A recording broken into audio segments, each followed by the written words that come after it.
Bismillahirrahmanirrahim. Assalamualaikum warahmatullahi wabarakatuh. Puji syukur kita panjatkan kehadirat Allah Subhanahu wa taala atas keberkahan yang tidak tara kita masih sempat berjumpa di kesempatan kali ini, saudara pemirsa, di hari-hari terakhir menjelang hari raya Idul Fitri. Dan berselawat kita kepada junjungan Nabiullah Muhammad sallallahu alaihi wasallam. Insyaallah kita semua tergolong dalam umat yang dicintai, bisa berkumpul bersama beliau, keluarga beliau dan para sahabat beliau di hari kemudian insyaallah. Dan hari ini kita akan membahas sebuah tema yang memang lagi milenial sekali dan tentunya cukup menjadi perhatian terkhusus bagi teman-teman yang mungkin di tengah pandemi lebih banyak berseliweran di dunia atau di media sosial atau dunia maya. Tema kita menarik bersama guru kita Bapak Haji Hasan Basri SAGS HMA/MH, yang mana etika harus kita jaga dalam bermedia sosial. Baik, assalamualaikum Pak Ustaz. Waalaikumsalam warahmatullahi wabarakatuh, Mbak Eka. Bagaimana kesehatan hari ini? Alhamdulillah sudah sehat. Puasanya? Ya, lancar. Lancar, alhamdulillah. Dan dilancarkan terus ya. Iya. Oke, ini temanya menarik Pak Ustaz, Iya. Pak Haji, seputar kan memang sekarang media sosial sudah sangat menjadi bagian dari kehidupan kita. Iya. Selain sandang, pangan, papan, tapi sebagai seorang mukmin tentunya segala sesuatunya diatur dan harus standar etikanya baik. Iya. Mohon petunjuk Pak. Ya. Bismillahirrahmanirrahim. Assalamualaikum warahmatullahi wabarakatuh. Waalaikumsalam. Alhamdulillahirabbil alamin. Wal aqibatu lil muttaqin wa la udwana illa 'alal zalimin. Allahumma shalli wa sallim ala sayyidina Muhammad wa ala alihi wasallam ajma'in, amma ba'd. Alhamdulillah, kita bersyukur kepada Allah Subhanahu wa taala oleh karena pada hari ini kita sempat diberikan izin kesehatan dan kesempatan untuk hadir untuk melaksanakan aktivitas tugas kita sebagai hamba Allah, paling tidak dalam menyampaikan dakwah. Hari ini adalah bagian dari dakwah. Peduli, kita akan membahas persoalan etika bermedia sosial menurut pandangan Islam. Baik. Ya, dan bisa juga bagaimana menurut hukum pidana misalnya. Sebelum tentu saya berbicara persoalan bagaimana etika bermedia sosial, tentu saya mau jelaskan dulu bahwa media sosial ini adalah bukan lagi hal yang asing bagi kita dalam kehidupan manusia, karena ini merambah di seluruh penjuru dunia, khususnya kita di Indonesia. Media sosial manusia atau orang-orang yang teman-teman kita rasanya kehidupannya itu tidak lengkap ketika tidak ada bergabung bersama dengan alat komunikasi dalam media sosial. Oleh karena itu memang ini membawa pengaruh yang besar, membawa dampak yang besar dalam kehidupan manusia. Dampaknya ada yang tentu positif, ada yang negatif. Karena kita ketahui bahwa media sosial ini adalah sebuah alat komunikasi yang bisa menjauhkan yang dekat, mendekatkan yang jauh dalam kehidupan manusia. Sehingga ketika seseorang bisa membayangkan seandainya tidak ada media sosial seperti dulu, ketika kita mau berkunjung itu luar biasa susahnya. Tapi tanpa kita berkunjung langsung, dengan media sosial kita bisa ketemu lewat dengan alat komunikasi, lewat dengan media sosial seperti ini. Dampaknya menurut saya ada dua. Ada dampak positif, ada dampak negatif. Dampak positifnya itu media sosial ini adalah kita bisa menjalin silaturahim. Ya, jangan sampai dianggap silaturahmi itu bisa nanti hanya kita setelah sampai di rumah keluarga, di rumah teman sahabat kita berhadapan langsung, tidak. Di era sekarang ini kita lakukan silaturahmi bisa melalui dengan media sosial. Jadi silaturahmi kita bisa sambung, kita bisa menjalin silaturahmi persaudaraan kita melalui media sosial. Karena kita bisa melihat langsung, berhadapan langsung secara komunikasi secara alat, misalnya menggunakan video call, menggunakan sound dan lain sebagainya. Ini bisa kita menyambung silaturahmi. Ini penting sekali silaturahmi disambung sekalipun kita berada di rumah saja ya. Apalagi di masa sekarang ini, masa pandemik ya, COVID-19 yang merambah kita di wilayah seluruh dunia dan Indonesia, khususnya kita di Parepare. Tidak perlu kita mengatakan bahwa wajib menyambung silaturahmi harus kita ketemu jabat tangan. Betul. Langsung di rumahnya, tidak. Kita melakukan menjalin silaturahmi ini melalui dengan media sosial saja. Ya, karena silaturahmi sangat penting dalam kehidupan kita, dalam agama, bahwa dijelaskan dalam sebuah hadis bahwa ketika seseorang pernah bersama Nabi bertanya kepada Rasulullah bahwa beritahukan saya ya Rasulullah yang bisa menyebabkan saya bisa masuk surga. Rasulullah menjawab bahwa laksanakan ibadah kepada Allah dan jangan mensyarikatkan Allah, kemudian tunaikan salat dan keluarkan zakat dan sambung silaturahim. Nah, ini. Jadi sebenarnya kuncinya di sini, apabila kita sudah menyembah, sudah melakukan ibadah salat, zakat dan menyambung silaturahmi, ini ada garansi dari Rasulullah untuk kita masuk surga. Silaturahmi ini sangat penting sekali. Kata Rasulullah, maka siapa yang menyambung silaturahmi akan masuk surga, pasti masuk surga. Ini hadis riwayat Muslim yang menjelaskan seperti itu. Oleh karena itu juga dijelaskan pada konsep hadis Nabi yang lain bahwa memperpanjang umur usia kita, umur kita panjang dengan menyambung silaturahmi. Nah, jadi dengan di zaman modern seperti ini melaksanakan tugas-tugas kita untuk menyambung silaturahmi, tidak mesti harus bertemu, tapi biar bermedia sosial saja, lewat komunikasi media sosial kita bisa menyambung silaturahmi supaya kita bisa diperpanjang umur kita, dijamin kita masuk surga oleh Rasulullah SAW. Ada riwayat lagi menjelaskan seperti ini, Mbak Eka, bahwa pada suatu ketika Rasulullah SAW duduk di masjid, lalu tiba-tiba ada orang yang datang, di masjid itu ada pertemuan Rasulullah yang menjadi pembicaranya, ya, narasumbernya. Lalu Rasulullah tiba-tiba datang malaikat Jibril membisik Rasulullah, ya Rasul, di antara jamaah ini ada yang umurnya tinggal 2 hari, ya. Tinggal 2 hari. Lalu Rasulullah menyampaikan kepada jamaah bahwa di antara kalian, saya baru saja dibisik oleh malaikat Jibril bahwa ada di antara kalian yang umurnya tinggal 2 hari.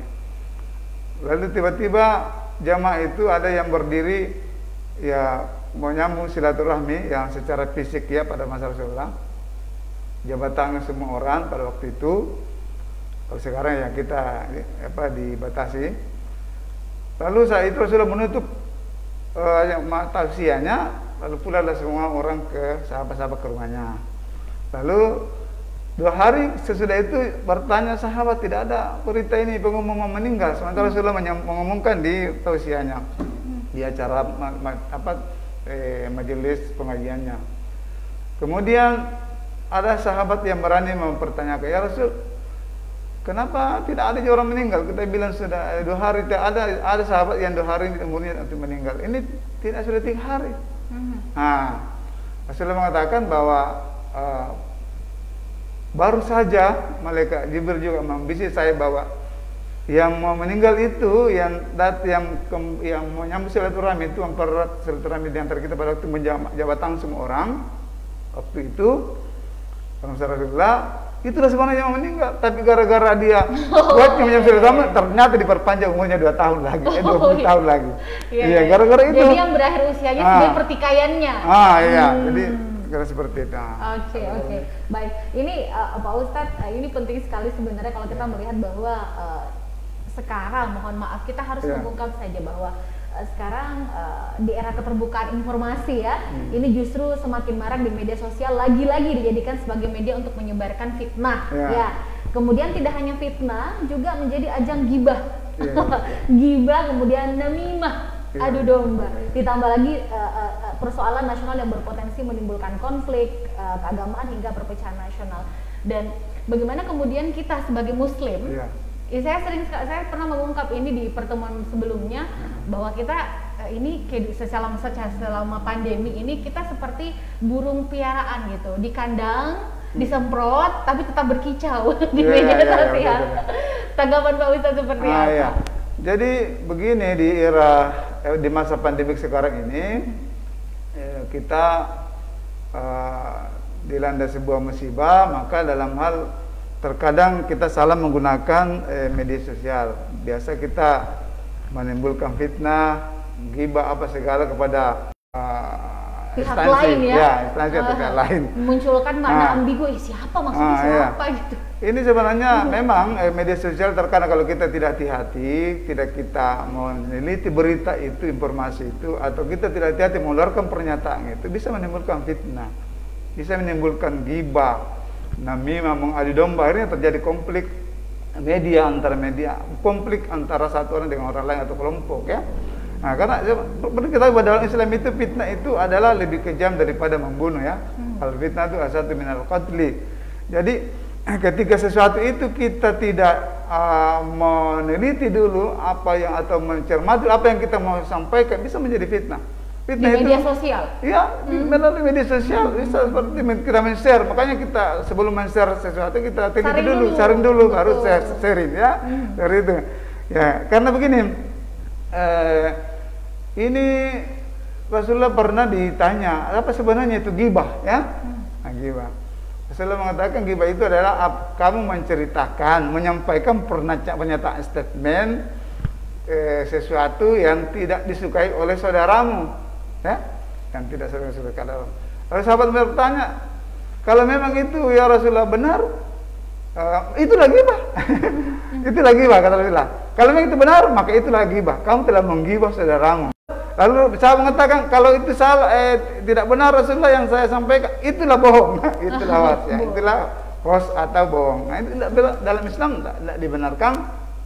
Kita sebagai umat beriman, umat Islam, untuk selalu mengkorek-korek menyebabkan saudara-saudara kita, teman-teman kita, kelompok-kelompok kita, untuk terjadinya sebuah konflik yang dengan pernyataan-pernyataan yang mengandung unsur ghibah, yang mengandung hoax atau bohong. Karena ini dijelaskan oleh Rasulullah seperti yang saya sampaikan tadi, seperti itu. Baik. Ketika saya mengingat sekali ketika salah satu international conference, kebetulan kami diundang dan menghadiri itu, sempat ada dari saudara kami yang juga peserta seminar mengatakan, apakah Islam itu alergi dengan teknologi? Ya.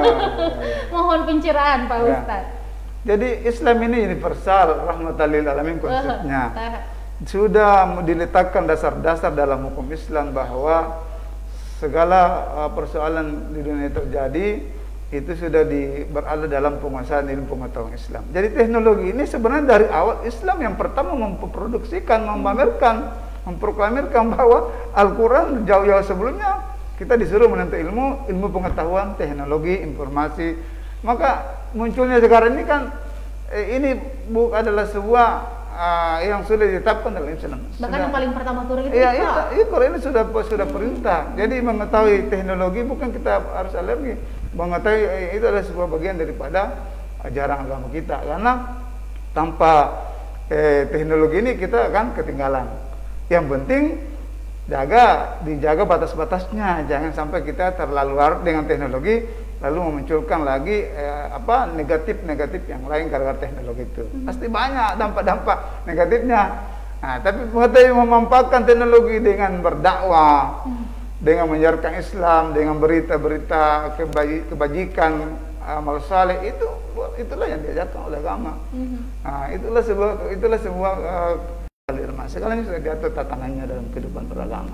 Dan bisa kita bayangkan di tengah pandemi kemudian tidak ada teknologi, bagaimana caranya ini kita bisa bertemu siswa kita, mahasiswa kita, saudara kita ya. Betul, Tanggapan Pak Ustadz di tengah situasi ini dengan teknologi yang ada, kemudian semuanya serba untuk saat ini dibatasi seperti itu. Jadi gerakan kita secara manual itu dibatasi, tetapi gerakan kita secara virtual, secara teknologi itu berlangsung seperti biasa.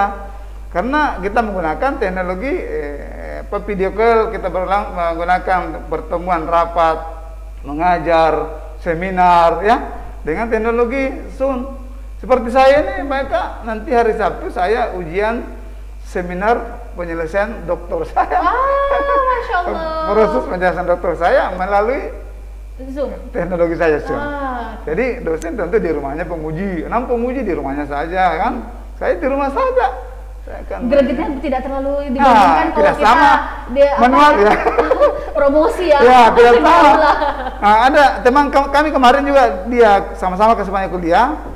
Tapi dia kuliah juga di Unhas. Dia sudah capai doktornya, promosi doktornya, hanya lewat media sosial di rumahnya dia. Sementara dosen di rumahnya pengujinya juga ada yang di luar negeri, karena dia di Universitas Hasanuddin kuliah. Iya.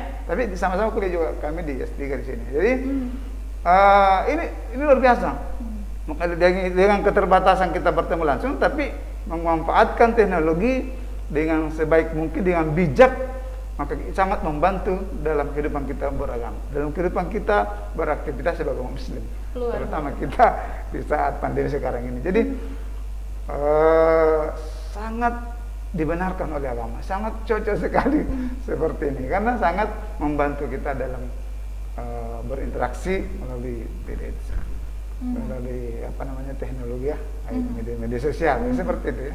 Baik, ini juga sedikit kita mengkaji daripada surah Al-Hujurat ayat 6 yang disebutkan panduan bagaimana etika serta tata cara menyikapi sebuah berita yang kita terima. Ini juga bagian daripada bermedia sosial, karena tidak sedikit Pak Ustadz saat ini oknum pemerintah kita, maklumat yang dikeluarkan menghimbau sesuai situasi, tapi tidak sedikit juga ada saudara mukmin kita yang secara sadar dan sengaja menyebarkan hoax, terkesan mencari-cari kesalahan daripada pemerintah. Tanggapan Pak Ustadz sebagai mubalik? Jadi begini, kita sebagai mubalik, kita menyampaikan kepada masyarakat, menghimbau masyarakat bahwa pemerintah itu adalah ulil amri. Atiullah wa atiur rasul wa ulil amri minkum. Taati Allah dan taati Rasulnya, dan taati pemerintah. Pemerintah kita ini sudah melaksanakan tugas dan fungsinya sebagai pelayan masyarakat yang luar biasa, yang sangat baik untuk kesejahteraan masyarakat, untuk keamanan masyarakat, untuk bagaimana masyarakat bisa terhindar dari penyakit COVID-19 ini maupun penyakit-penyakit lainnya supaya bisa sehat. Maka kita warga muslim, warga masyarakat Islam ini bagaimana bisa lebih santung atau bijak untuk mengikuti anjuran-anjuran pemerintah itu. Karena saya kira prinsip dalam Islam ini harus terjalin umara dan ulama. Dan ulama dan umara ini sudah kerjasama yang mendukung, yang bagus, mengeluarkan instruksi, mengeluarkan himbauan, mengeluarkan edaran untuk kepentingan kemaslahatan umat, untuk kepentingan kemaslahatan masyarakat. Jadi bukan kemudaratan, tapi kemaslahatan umat manusia, terutama warga kita di Parepare ini.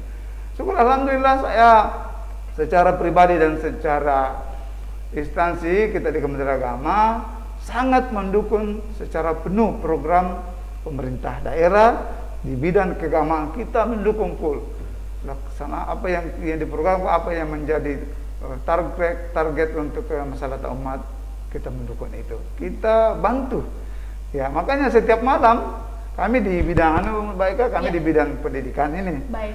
Jadi setiap malam juga dan setiap hari kami menghimbau guru-guru kami bahwa tolong siswanya dan diri Anda jangan keluar rumah, jangan pergi sholat di masjid untuk sementara. Untuk sementara Amalia Ramadannya di rumah saja. Iya, di rumah saja, tadarus, sholat taraweh, salat berjamaah, fardu di rumah saja.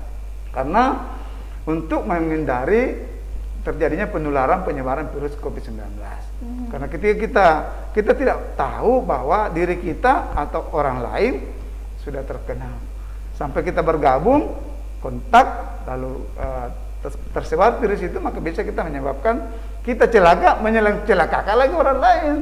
Makanya kalau kita ikuti pemerintah untuk sementara kan tidak selamanya. Insya Allah kalau misalnya pemerintah secara nasional mengumumkan atau beberapa wilayah sudah aman, pasti kan dibuka, kita bisa beraktivitas seperti biasa, ke masjid seperti biasa. Nah, sedikit lagi mereka, karena kemarin ya tadi malam baru saya baca bahwa Pak Menteri Agama telah menghimbau kepada seluruh kita umat Islam agar sholat Idul Fitri di rumah saja dengan keluarga inti. Bahkan kalau petunjuknya juga Majelis Ulama Pusat, kalau tidak bisa khutbah, salat saja. Ya, ada seperti saya lihat bagi daerah-daerah yang memang sudah masuk daerah yang zona merah atau tidak terkendali zona COVID-19 ini, sehingga pemerintah dalam ini Kementerian Agama dengan Majelis Ulama Pusat menyampaikan silakan laksanakan sholat Idul Fitri di rumah saja bersama keluarga inti, dan kalau tidak bisa khutbah sholat saja. Saya lihat di situ nanya. Iya, karena kalau di rumah saya pribadi, Pak, ini kita ada 4 anggota keluarga, ya. Saya, suami, kemudian putra 2. Ini sudah mempersiapkan diri siapa yang jadi imam dan siapa yang jadi tukang khutbah. Si kakak sudah latihan khutbah. Dan mudah-mudahan ini bisa berjalan karena kami sudah memprediksi bahwa mungkin Idul Fitri tahun ini ya saya dengan hati yang sangat berat dan berkaca-kaca, pasti kita ingin merasakan mendengarkan takbir itu di lapangan bersama keluarga besar, tapi tahun ini mungkin jauh ya, tidak bisa pulang kampung. Tanggapan Pak Ustadz? Ya, jadi semua orang siapapun dia segera apakah kita petugas, apakah kita pemerintah, apakah kita rakyat biasa, pasti namanya perasaan di setiap tahun, di setiap masa Ramadan itu pasti selalu sama. Pak Ustadz juga berkaca-kaca. Ya, kita selalu mau ketemu orang tua. Baru kita ini ada namanya masalah hal mursalah ya. Jadi ada mudarat yang kita bisa bawa ke situ. Ada bahaya. Kampungnya Pak Ustadz di mana, Pak Ustadz? Saya di Bantaeng. Wow, jauh ya. Saya di Takalar, Pak Ustadz. Ternyata. Tetangga kampung ya? Iya, ternyata Mbak Eka ini juga Parekat. Saya pengurus Parekat Mbak Eka. Baru-baru terpilih menjadi sekretaris umum. Baik. Pak Kadis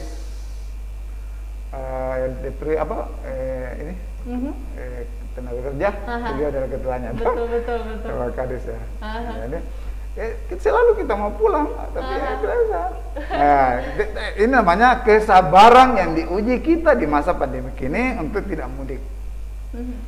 Karena sangat kita membawa bahaya, risiko mudarat kepada keluarga kita sendiri. Jangan-jangan dia main di situ aman, tapi kita misalnya kita mudik sampai di sana kita membawa bukan saja mungkin keluarga, tapi menyebar lagi. Jadi lebih baik kita sabar dulu.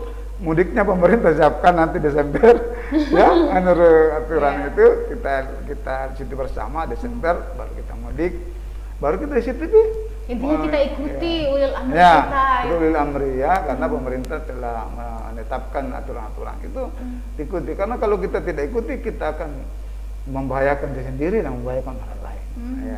Dan ini saya rasa tidak akan panjang kalau kita semuanya taat. Iya, seperti itu. Kalau kita mentaati pemerintah, insya Allah kita, karena untuk kebaikan kita juga sendiri, kebaikan masyarakat. Baik. Kita jeda dulu Pak Ustadz. Iya. Saudara, saya masih akan segera kembali dalam Tausiah Ramadan, tetaplah bersama kami.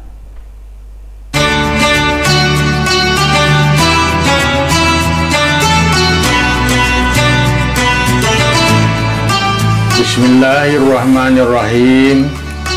Assalamualaikum warahmatullahi wabarakatuh. Marhaban ya Ramadan. Alhamdulillah, puji syukur kita panjatkan kehadirat Allah Subhanahu wa taala karena kita semua masih diberi umur panjang dan kembali dipertemukan dengan bulan suci Ramadan, bulan yang penuh rahmat, penuh ampunan serta pembebasan dari api neraka. Saya Haji Pangerang Rahim, Wakil Wali Kota Parepare, atas nama pribadi, keluarga dan pemerintah daerah mengucapkan selamat menunaikan ibadah puasa di bulan suci Ramadan 1441 Hijriah tahun 2020 Masehi. Mari kita bersama-sama seluruh potensi masyarakat secara sadar dan disiplin untuk memutus mata rantai penyebaran virus corona dengan cara menjauhkan diri dari kontak fisik dan menghindari kerumunan orang banyak. Mohon maaf lahir dan batin.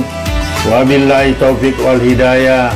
Wassalamualaikum warahmatullahi wabarakatuh.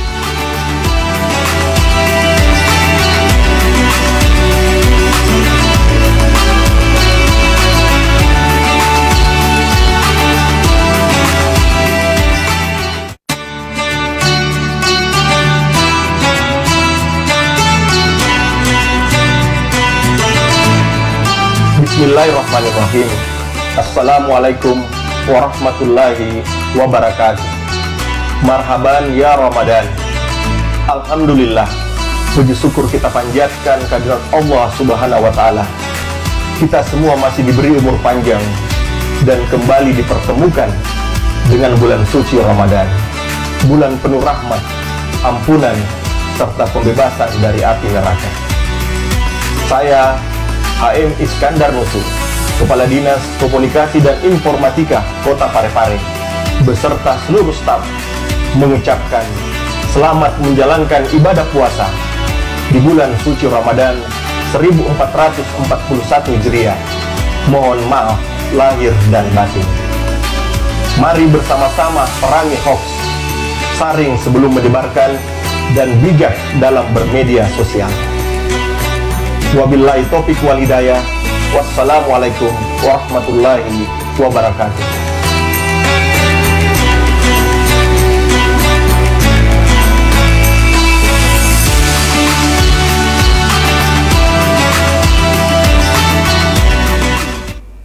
Baik, saudara pemirsa yang dirahmati oleh Allah, masih dalam tausiah Ramadan kali ini, dan tema kita tadi etika dalam bermedia sosial. Ada satu hal yang ingin saya garis bawahi dan mohon pencerahan dari Pak Ustadz, guru kita ini, bahwa sekarang mungkin tidak banyak teman-teman, mungkin hanya modal kuota, keinginan, semangat, penasaran bermedia sosial. Tapi kadang kita tidak mengindahkan istilah tabayun. Ya. Mohon petunjuk. Ya. Jadi Al-Quran sudah menjelaskan, ya ayyuhalladzina amanu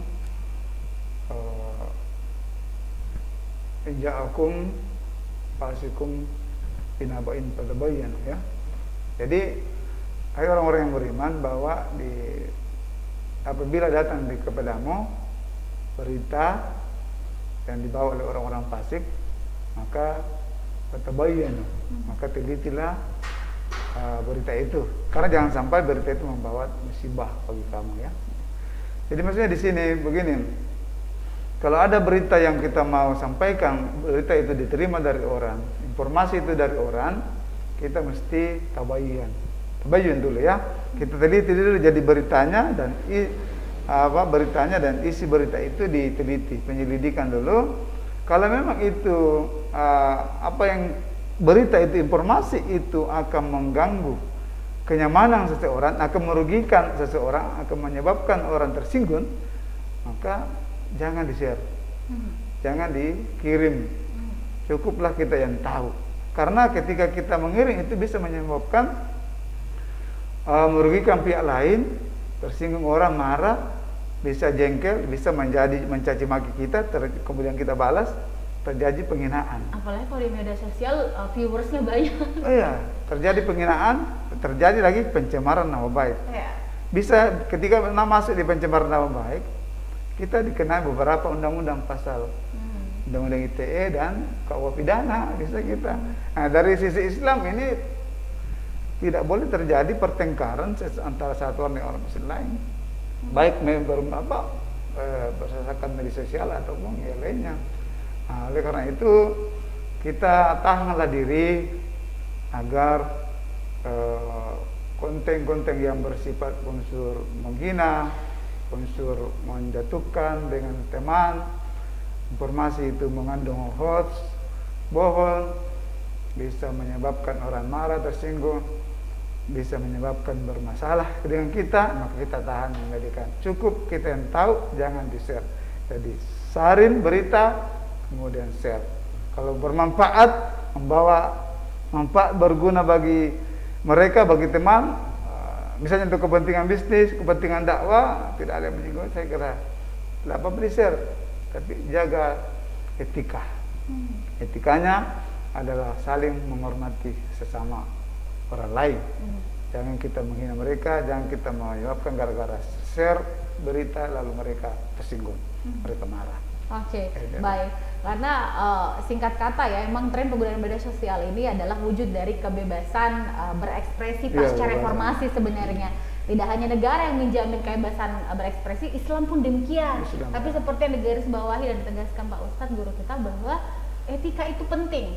Nah, jadi masalah sekarang ini sering mengemuka dan sering sekali saya lontarkan kepada narasumber yang hadir di Tausiah Ramadan ataupun di program acara yang lain, karena tidak sedikit Pak Ustadz guru-guru yang sejogjanya menjadi suri toladan yang kemudian men-share informasi, bahkan tidak sedikit yang memobilisasi massa, kesannya tidak mengindahkan kaidah-kaidah selama pandemi.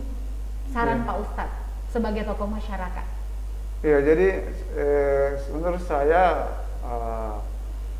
pihak-pihak yang memang ingin melakukan kegiatan atau sesuatu informasi, maka di masa pandemi seperti ini jangan sampai kita mencampur adukan persoalan-persoalan yang sifatnya informasi itu khusus untuk murni memang berita persoalan pandemik, tapi bercampur dengan kepentingan-kepentingan pribadi dan hal-hal lain, ya, sehingga kita apakah kita sebagai pendidik, sebagai siswa, maka belajarlah memberi informasi dalam dunia Islam dibenarkan apabila informasi itu bermanfaat, berguna dan tidak bertentangan dengan syariat agama, dan tidak tetap mengedepankan etika, norma-norma kehidupan sosial, norma-norma kehidupan beragama, dan norma-norma hukum yang berlaku.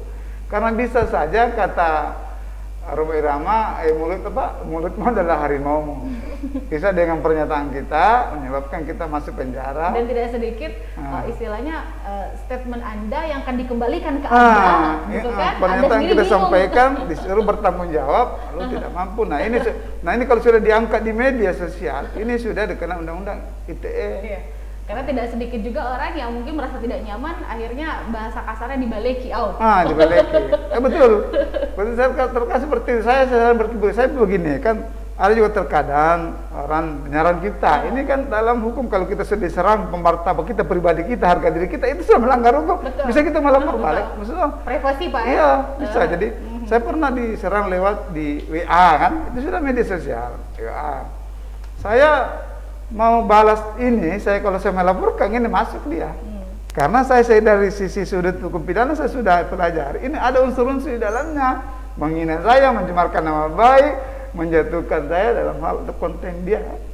Maka tapi kita berpikir bahwa kita sebagai umat Islam mau beriman, saya kira masih perlu dibijaksanai, diberi pencerahan teman-teman yang selalu misalnya yang tidak berpikir panjang, tidak berpikir risiko, lalu kemudian men-share. Lalu kita sifatnya konten-konten itu atau informasi-informasi itu bisa menjatuhkan pribadi seseorang. Dan semoga di Ramadan ini mendapatkan hidayah. Ya, saya kira semoga. Mungkin sebelum Ramadan suka posting yang aneh-aneh, yang memunculkan banyak ambigu dalam pemikiran, ini maksudnya apa ya? Karena yang viewers kita, apalagi kalau temannya banyak ribuan, itu kan yang bisa saja dalam ribuan ini ada yang merasa gitu kan. Iya, karena kalau di share itu apalagi kalau di FB, semua orang bisa merasa.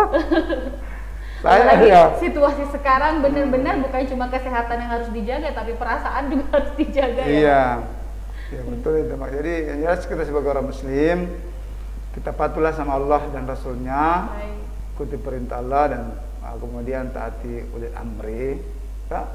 Karena kalau kita mau kehidupan kita, kemaslahatan umat ini bisa berjalan dengan baik, maka umara dan ulama dan ini bisa berjalan dengan baik. Saya kira bisa kehidupan kita baik, lancar.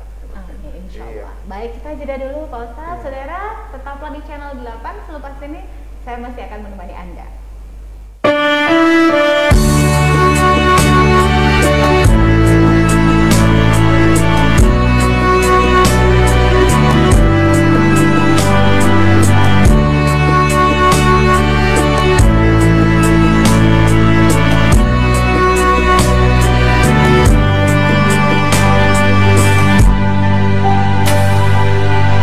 Assalamualaikum warahmatullahi wabarakatuh. Saya Haja Erna Rashid Taufan, Ketua Tim Penggerak PKK Kota Parepare, Ketua BKMT Kota Parepare. Kaum muslimin yang dirahmati Allah Subhanahu wa taala, Tak lama lagi kita memasuki bulan suci yang sangat mulia, bulan yang penuh berkah, yaitu bulan Ramadan. Dan tentu saja, usai Ramadan kita juga akan merayakan Hari Raya Idul Fitri. Tetapi tampaknya suasana Ramadan dan Idul Fitri kali ini akan berbeda dibanding tahun-tahun sebelumnya. Sebab kita akan memasuki bulan Ramadan di tengah pandemi virus berbahaya COVID-19. Jika pada tahun-tahun yang lalu hari-hari Ramadan kita semarakkan dengan salat tarawih berjamaah di masjid-masjid, lalu menjelang Idul Fitri kita berbondoman masing-masing. Kali ini kita harus bersabar dan menahan diri untuk tidak melaksanakan itu semua. Islam mengajarkan kita harus lebih mengutamakan perlindungan diri dan orang-orang terdekat dari bahaya dibanding mengambil manfaat. Dalam hal ini salat tarawih dan mudik lebaran. Dalam konsep ini dikenal dengan kaidah mencegah kerusakan atau bahaya itu lebih diutamakan dibanding mengambil manfaat. Larangan keluar rumah di tengah wabah yang melanda ini juga pernah diajarkan Rasulullah Muhammad Sallallahu Alaihi Wasallam. Beliau bersabda, apabila kalian mendengar wabah taun melanda suatu negeri, maka janganlah kalian memasukinya. Adapun apabila penyakit itu melanda suatu negeri sedang kalian ada di dalamnya, maka janganlah kalian keluar dari negeri itu. Selain Rasulullah Muhammad Sallallahu Alaihi Wasallam, di zaman Khalifah Umar bin Khattab juga ada larangan meninggalkan tempat karena ada wabah penyakit. Dalam sebuah hadits diceritakan, Umar sedang dalam perjalanan menuju Syam, lalu ia mendapatkan kabar tentang wabah penyakit. Umar kemudian tidak melanjutkan perjalanan. Dapat dijelaskan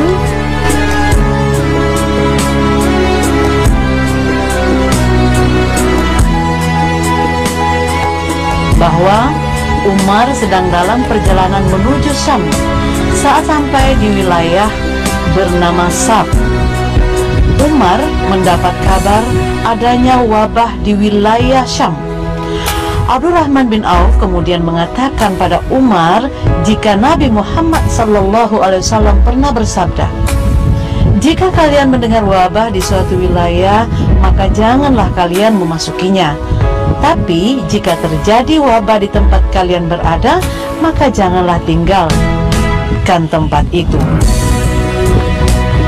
Untuk itu menjelang bulan Ramadan yang mulia ini, saya menghimbau dan mengajak kita semua untuk sementara waktu melaksanakan sholat tarawih di rumah masing-masing dan tidak mudik, guna menjaga diri kita dan orang-orang yang kita sayangi dari bahaya virus mematikan ini.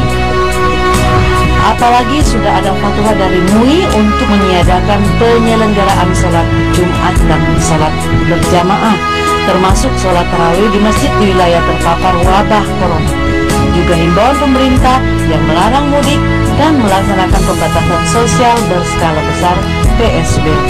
Saya Haja Erna Rashid Taufan, Ketua Tim Penggerak PKK Kota Parepare, Ketua BKMT Kota Parepare, mengucapkan selamat memasuki bulan suci Ramadan. Semoga amal ibadah kita diterima di sisi Allah Subhanahu wa Ta'ala.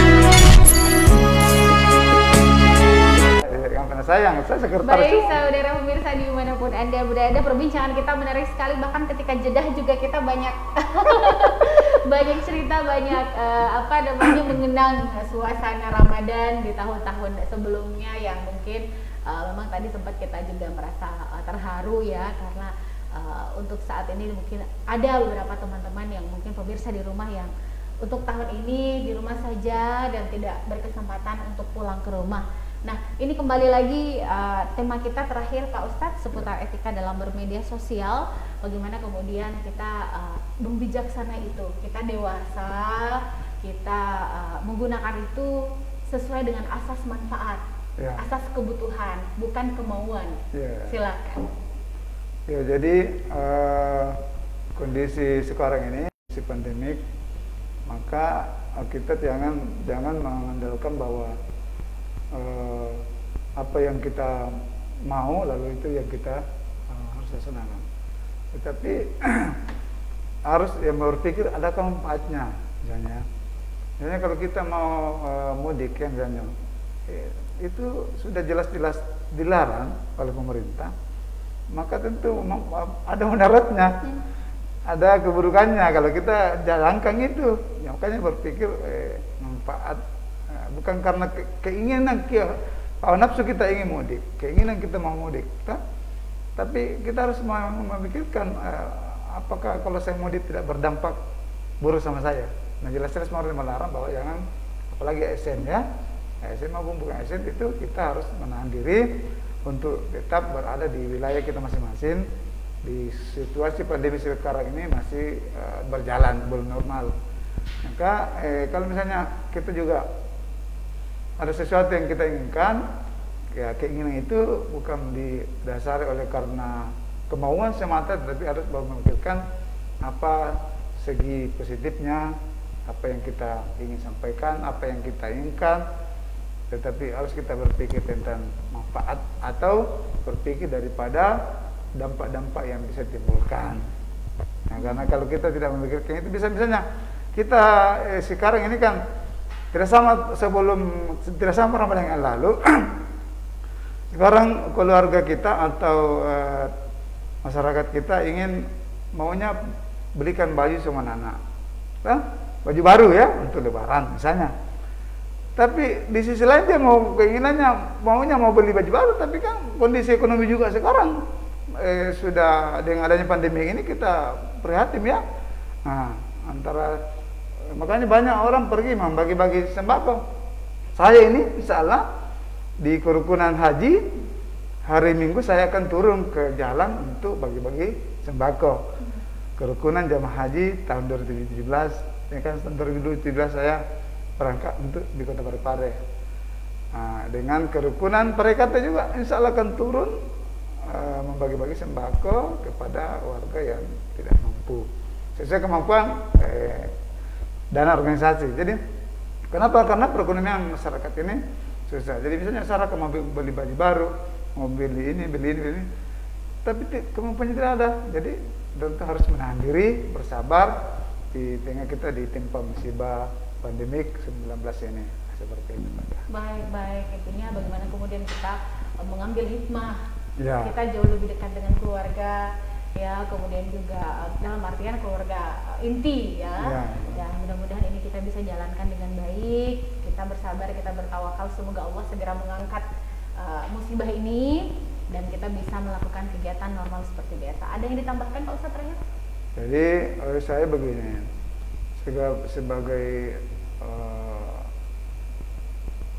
himbauan atau kata-kata bijaksana bahwa kita sebagai seorang muslim di tengah pandemik COVID-19 ini kita tetap melaksanakan seluruh perintah agama sesuai dengan fikih kita laksanakan, tidak mengurangi nilai-nilai pahalanya. Kita beribadah di rumah, kita belajar di rumah, kita bertugas bekerja di rumah. Ya, sebagai siswa pelajar belajar di rumah, guru membimbing melalui dengan media sosial siswanya anaknya. Sebagai warga masyarakat kita tetap mengedepankan menerima cobaan ini atau musibah ini dari Allah Subhanahu wa taala. Mudah-mudahan kita sabar sampai selesai. Orang-orang sabar disayangi Allah, dicintai Allah dan selalu bersama dengan Allah. Innallaha ma'as-sabirin. Kalau jangan kita merasa seperti menolak atau jengkel atau marah-marah dengan adanya kondisi pandemi ini. Makanya dengan kesabaran, dengan menerima ujian ini, cobaan ini, musibah ini dengan tulus dan ikhlas, maka insya Allah Allah Subhanahu Wa Taala akan menolong kita, membantu kita dan mudah-mudahan cepat memulihkan situasi dan kondisi normal kembali seperti semula. Kita rasakan kebahagiaan bersama keluarga dengan ketemu langsung sebagaimana karena Karena apabila kita merasa seakan-akan kita menyalahkan Allah dengan ada seperti itu, maka jangan harap kita akan mendapat berkah. Jadi di banyak pihak berharap di bulan Ramadan ini menunggu di Lailatul Qadri kita maksimalkan berdoa. Bahkan hari ini banyak secara nasional doa kebangsaan dipimpin oleh Menteri Agama, dihadiri oleh Presiden hari ini. Tapi karena saya sudah terlanjur ditugaskan, maka kami datang untuk memenuhi kewajiban ini. Tugas kami untuk melaksanakan dialog di sini. Ini hari jam 9.30 jam berarti di Jakarta, berarti di sini nanti jam 10:30 ya. Itu doa kebangsaan nasional dihadiri oleh Presiden, Menteri dan seluruh pejabat tinggi negara mendoakan di bulan Ramadan ini agar COVID-19 ini bisa berakhir, dicabut oleh Allah Subhanahu wa taala, kembali ke asalnya. Lalu kemudian kita ini umat Islam, umat manusia di Indonesia, khususnya di secara umum dunia dan Indonesia khususnya di Parepare lagi kembali seperti semula normal. Karena kalau artinya berusaha dan berdoa ya. Jadi usaha kita menjaga, mengikuti protokol kesehatan dan berdoa. Jadi berusaha dan berdoa adalah sebuah perintah agama dan itu bagian daripada ibadah. Kalau kita lakukan ini, insya Allah akan Allah menilai dan memperhitungkan itu semua. Apa keinginan hambanya, apa kemauan hambanya, apa isi hati hambanya. Ingin dia bebas dari corona, ingin dia normal kembali kehidupannya, tentu bisa Allah mengabulkannya dengan doa dan usaha kita bersama semua. Saya kira itu ya. Tidak perlu ada rasa curiga yang sifatnya negatif, apalagi negatifnya ditujukan kepada Yang Maha Kuasa. Saya kira tidak perlu seperti itu. Kita positif thinking saja dalam kehidupan ini. Amin, amin, insya Allah. Semoga berkah dan Ramadan ini kita semuanya dicuci dan nanti kembali ke fitrah ya. Fitrah kembali ke fitrah. Toh burung-burung bisa kita dengarkan berkicau dengan sangat terang. Belum susah karena asap dan polusi. Itulah yang bisa kita dapatkan. Udara yang kita hirup juga semakin segar hari-hari terakhir ini Pak Ustadz ya. Dan kepada mungkin penting sekali kepada seluruh netizen yang budiman, mungkin kita ini maha melihat, maha mendengar, tapi kita tidak maha mengetahui ya. Jadi sekali lagi tabayun, saring sebelum sharing, karena jangan sampai itu mencederai perasaan orang lain. Apalagi kalau di media sosial, bertemulah secara pribadi, tidak melalui media sosial kalau ada hal yang ingin disampaikan ya. Terima kasih Pak Ustadz. Dan saudara pemirsa, saksikan nanti pada pukul 12 Peduli News bersama rekan-rekan saya dari meja redaksi TV Peduli untuk informasi terkini seputar Kota Parepare. Saya mewakili segenap kru yang bertugas mengucapkan terima kasih. Tausiah Ramadan akan kembali hadir pekan depan dari Senin hingga Kamis pukul 11 waktu Indonesia Tengah. Saya Ika Merdeka Sari, selamat menunaikan ibadah puasa. Assalamualaikum warahmatullahi wabarakatuh. Sampai jumpa.